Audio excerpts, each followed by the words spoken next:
Xbox announced a Game Pass price cut this morning with the catch that Call of Duty will no longer be included in the service on day one. Welcome to Inside Games Daily, the only gaming news show brave enough to report a price going down for once. Yeah. I mean, it's got a bit of a catch there, but it seems like a lot of people would probably enjoy that trade-off. I know I would. But the seal is broken, Bruce. It's no longer every Xbox game day and date. Does this mean more Xbox games will follow? I mean, probably. True to Microsoft Gaming CEO Asha Sharma's leaked memo last week, Xbox has cut the price of Game Pass Ultimate from $30 to $23 a month. Nice price cut, but still higher than it used to be, but we'll get there in a minute. Yeah, PC Game Pass, same story. It's been reduced from $16.50 a month down to $14. So like we said in the intro, the catch is that Call of Duty will no longer be available via the subscription service on launch day. So it'll be there, just not on launch day. Yep. Instead, Xbox says that each Call of Duty will be added the following holiday season. So more or less a year after launch. Okay, that's a long time. Call of Duty's already added to the service will remain, so don't worry. You'll be able to keep playing Black Ops 7, because at this point it's almost a year old. Hey! Yeah, I know. And I'm sure... We love Black Ops 7. Yeah! Well, everybody was playing a Black Ops 7, right, Lawrence? Oh, I can't stop playing that campaign, Bruce, let me tell you. Every time I see giant Michael Rooker, I smile.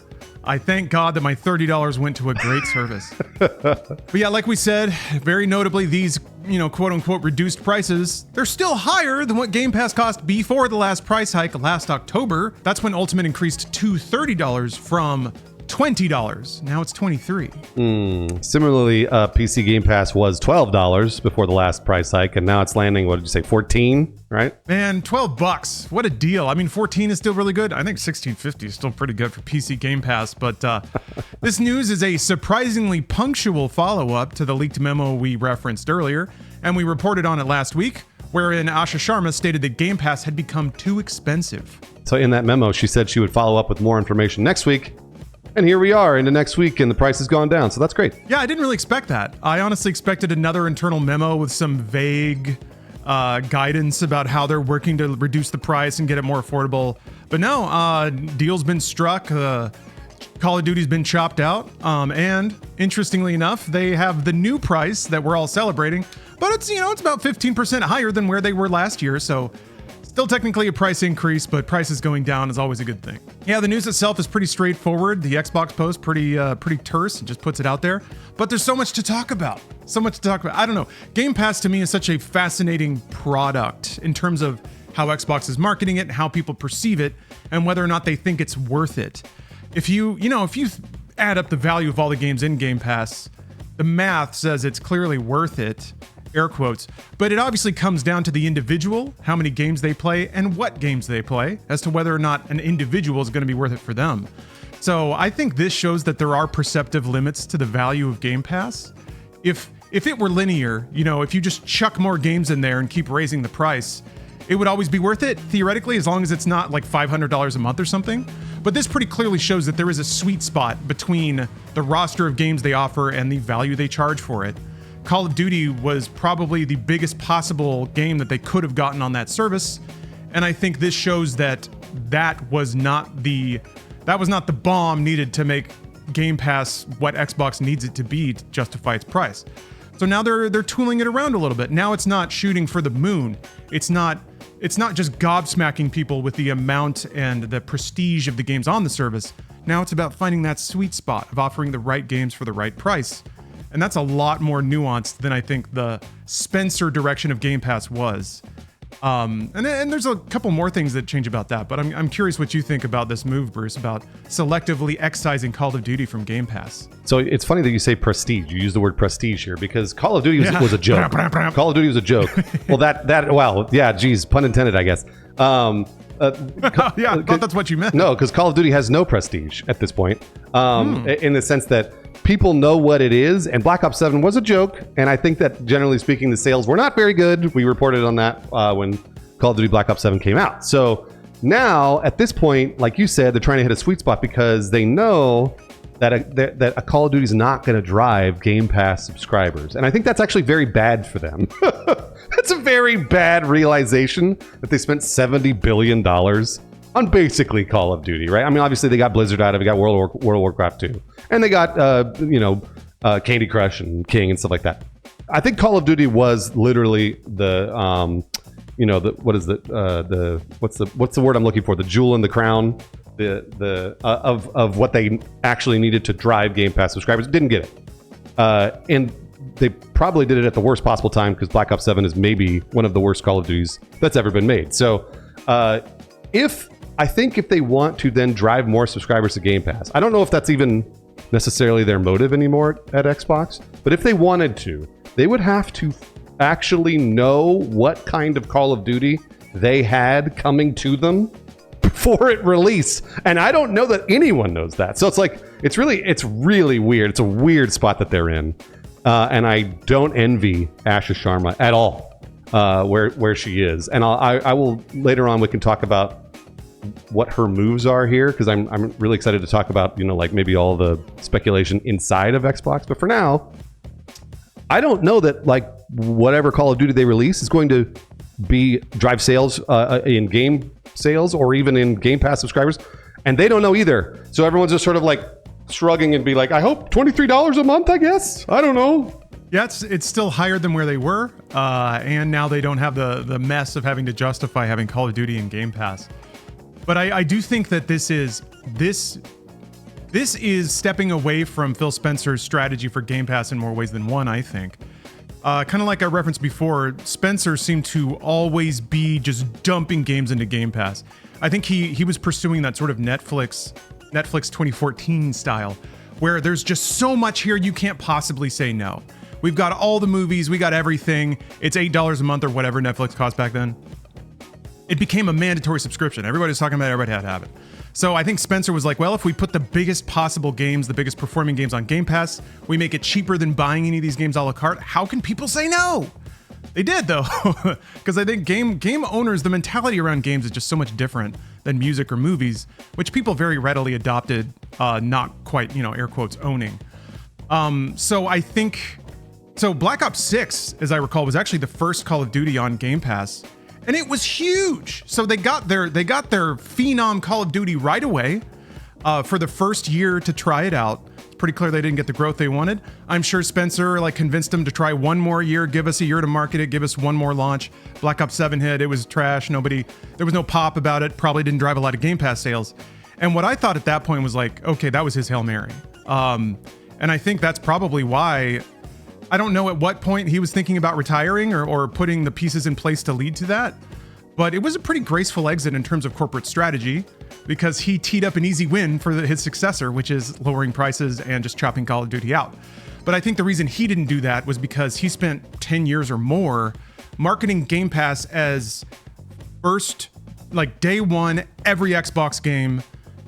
I think he was trying to hit that talking point so much in any conversation about Game Pass, because that was the chief marketing point of Game Pass. The uncomplicated premise of Game Pass was that it was every Xbox game day one, same experience on every screen. Now it's not quite that anymore. Now it's getting a little more complicated, but it's getting complicated in service of trying to find this value sweet spot. But I think Spencer was trying to ride that as hard as he could, because that was his strategy, I think, for Game Pass. I think it was, like, in retrospect, it's easy to poke holes in it, but you rewind to 2014 looking forward, and it's a viable strategy, I think. And I think they gave it every shot they could have.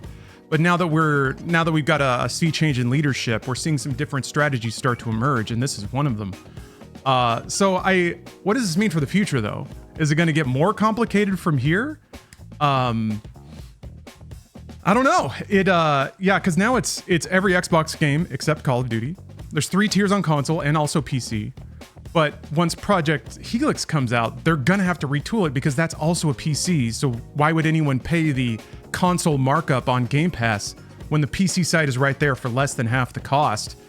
That's what I'm curious about, and that kind of leans into, I think, what Sharma's strategy might be over the next year and a half, to get these services in line for the launch of Project Helix, which, man, you want to talk about Hail Marys, that is the last biggest thing that Xbox can do to try to find success in the console space, I think. You're asking all the right questions, Lawrence, and I can promise you there is a deck that answers each one of these questions in Microsoft right now. There's a PowerPoint deck, I promise, because the first question you asked about whether or not it's going to get more complicated, the answer is yes. It's going to get more complicated. They're going to start pulling games off of Game Pass, PC Game Pass, and they're going to do that early access bullshit like they did with Starfield.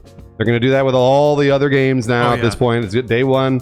That's not going to exist. It's going to be like we paid an extra $10 to get 2 weeks of whatever video game, right? Forza or, who knows. So oh god, an early access tier where you you get all the early accesses. Yeah. Oh god, that's gonna happen. And then number 2, you asked questions about whether or not Helix is going to Project Helix is going to really complicate things for PC Game Pass. The answer is yes. It's going to raise the price of PC Game Pass. I can almost guarantee that that's going to go up to at least $20 a month, maybe more. There's no way it stays at $14 a month. There's absolutely no way.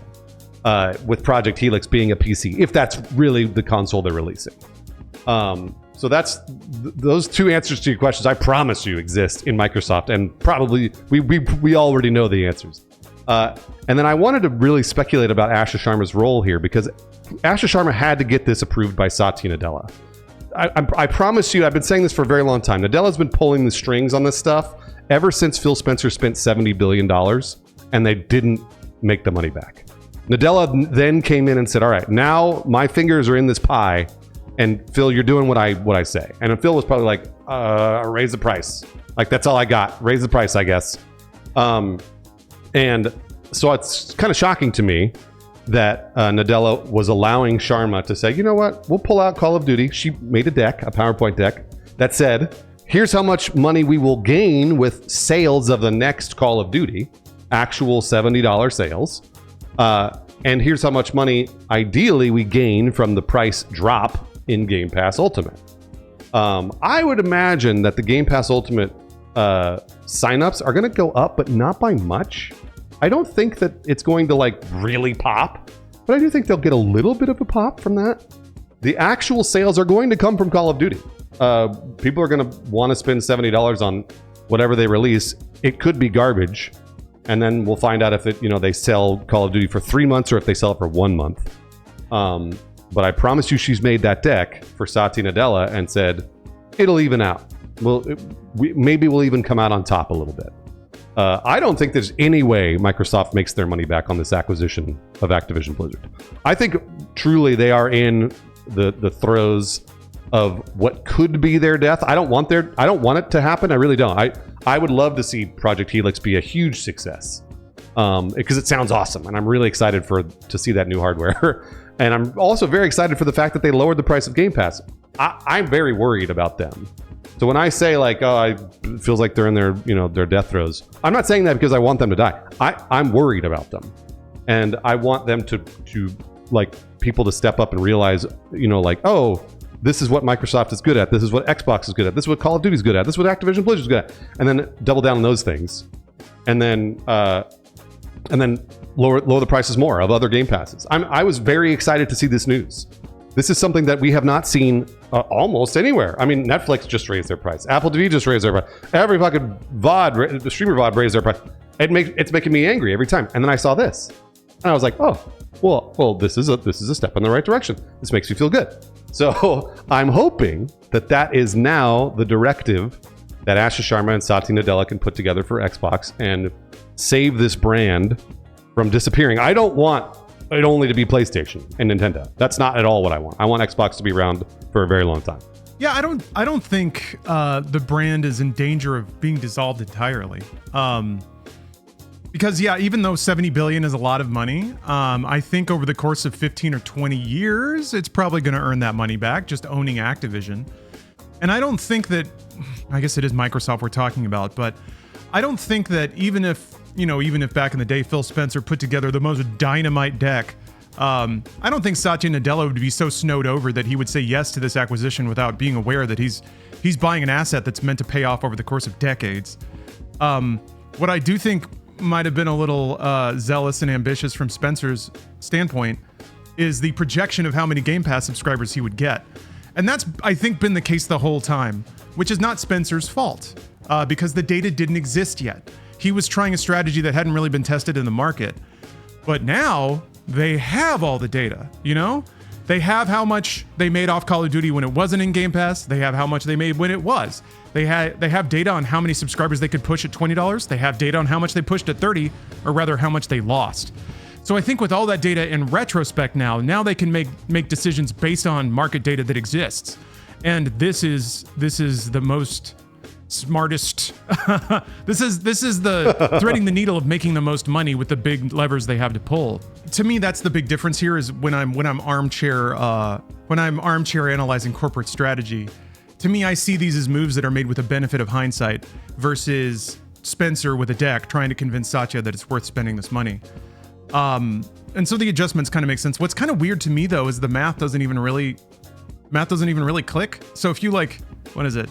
$7 a month is what the cost went down, but $7 a month times 12 is more than the cost of Call of Duty. That's $84. So no matter what, you come out ahead. Even if you're paying Ultimate every month and you also buy Call of Duty, you're still saving money.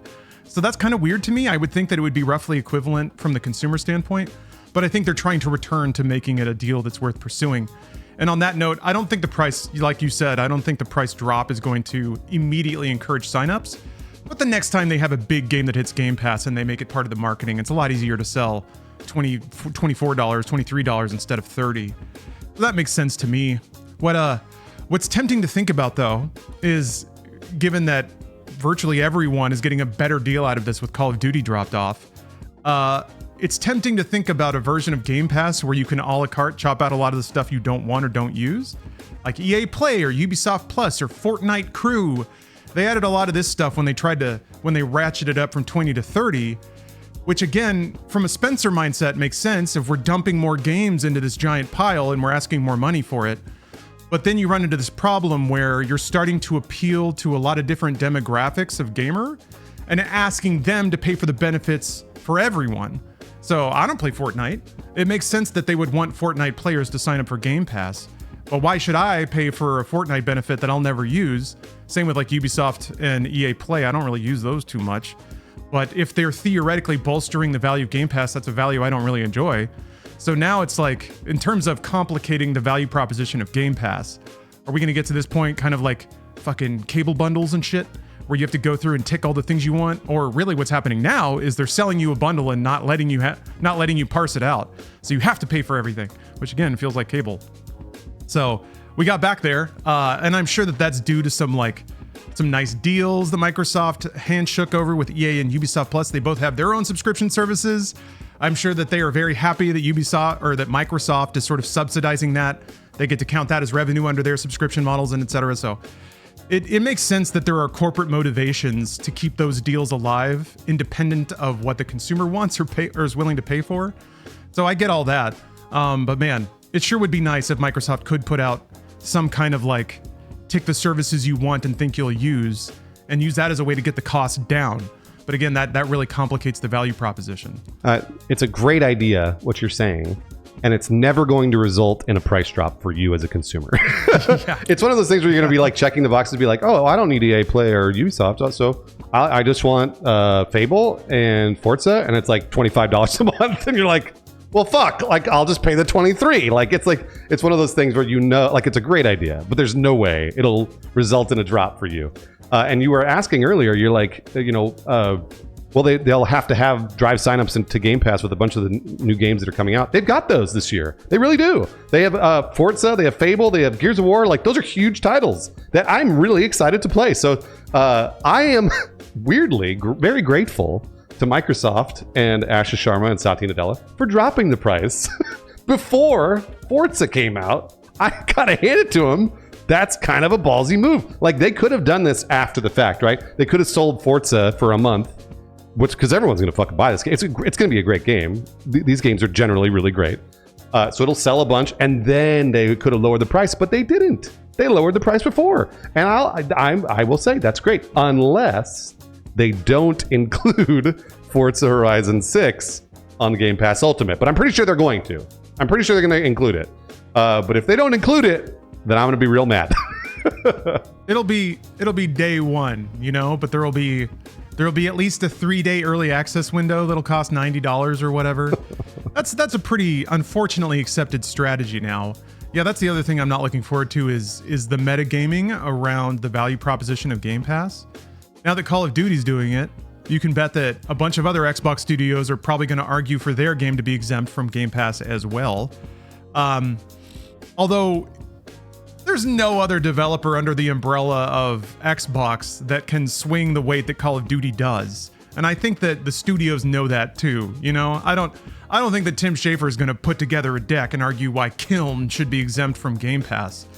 But maybe Bethesda would, you know, for Elder Scrolls 6 if that game ever exists or something like that. So I think by allowing the first, you know, major exemption, they've opened themselves up to a lot of deck presentations and politicking inside of Xbox. But I'm sure that was always the case. You know, I'm sure that there's people presenting shit all the time and arguing why their project should be exempt or get more money or get more marketing, et cetera, et cetera. So yeah, to be a fly on the wall is kind of what I'm saying.